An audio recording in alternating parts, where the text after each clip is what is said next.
மருமகள் சீரியல்ல அடுத்து வர எபிசோட்ல என்ன மாதிரியான ட்விஸ்ட் எல்லாம் இருக்க போகுதுங்கிறத இந்த வீடியோல பார்க்கலாம்.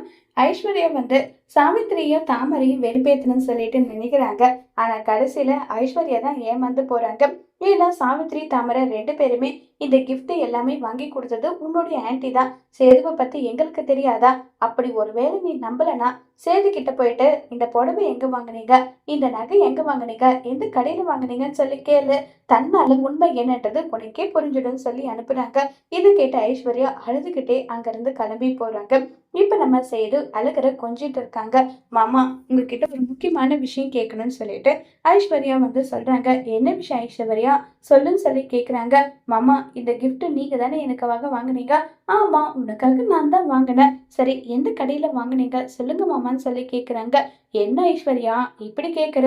அந்த கடையோட பேரு துணியில போட்டு வைக்கலையான்னு சொல்லி கேக்குறாங்க. ஆமா மாமா, துணியில போட்டு இருந்தாங்க. சரி சொல்லுங்கன்னு சொல்றாங்க.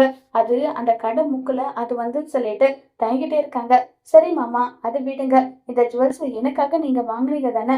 சரி, அது எங்க வாங்குனீங்களா அதை சொல்லுங்கன்னு சொல்லி கேக்குறாங்க. அது வந்து சொல்லிட்டு தயங்குறாங்க. மாமா, உங்க மௌனமே எனக்கு தெரியப்படுத்துது மாமா. நீங்க இது எதுவுமே வாங்கல, இது எல்லாத்துக்கும் பணம் கொடுத்ததோட மட்டும் உங்களுடைய வேலையும் கடமையும் முடிஞ்சிருச்சுன்னு சொல்லிட்டு நான் ரொம்ப சந்தோஷப்பட்டேன் மாமா. நீங்க எனக்காக இதெல்லாம் கொடுத்ததை நினைச்சு, காஸ்ட்லியான கிஃப்ட் கொடுத்ததை நினைச்சு சந்தோஷப்படல. என்னுடைய புருஷன் எனக்காக இதை வாங்கி கொடுத்தாருன்னு நினைச்சு சந்தோஷப்பட்டேன். ஆனா அந்த சந்தோஷம் இப்ப இல்ல மாமா. பிறந்த நாள் அதுவும் என்னை நல்லாவே ஏமாத்திட்டீங்கன்னு சொல்லி ஐஸ்வர்யா ஃபீல் பண்ணி எழுறாங்க. ஐசு, இப்போ உனக்கு என்ன, உனக்கு வாங்கி தரணும் அவ்வளவுதானேன்னு சொல்லிட்டு நீ என் கூட போன்னு சொல்லி சேதை கடைக்கு கூட்டிட்டு போறாங்க. அடுத்ததான் தமிழை காட்டுறாங்க. தமிழ் குழந்தைய பார்த்துட்டு ரொம்பவே சந்தோஷமா இருக்காங்க. அப்ப அம்மாச்சி வந்து கேக்குறாங்க. என்ன தமிழ, இப்ப குழந்தைய பார்த்துட்டு உனக்கு என் மேல இருக்கிற கோவம் எல்லாமே போயிடுச்சான்னு சொல்லி கேக்குறாங்க.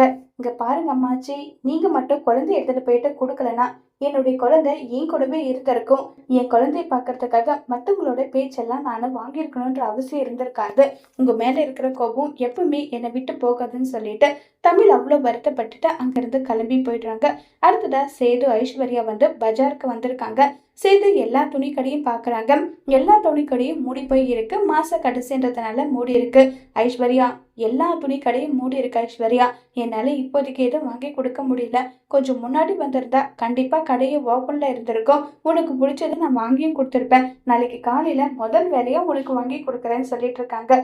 பக்கத்துல ரோட்டோரத்துல ஒரு துணி கடை இருக்கு.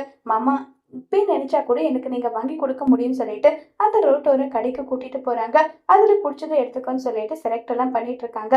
தமிழுக்கு திடீர்னு வந்து குழந்தையோட ஞாபகமா இருக்கு. கரெக்டா அந்த நேரத்துல மீனாட்சியும் அல்றா சேதுவோட நம்பருக்கு கால் பண்றாங்க.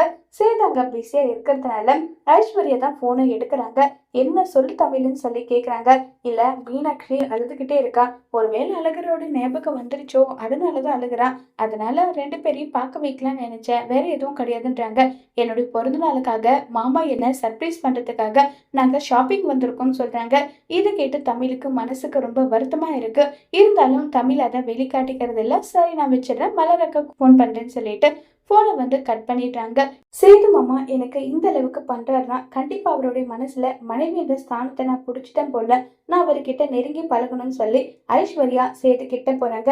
இதுக்கு சேதுவோட பதிலடி என்னவா இருக்க போகுதுங்கிறத வரப்போற எபிசோட்ல வெயிட் பண்ணி பார்க்கலாம்.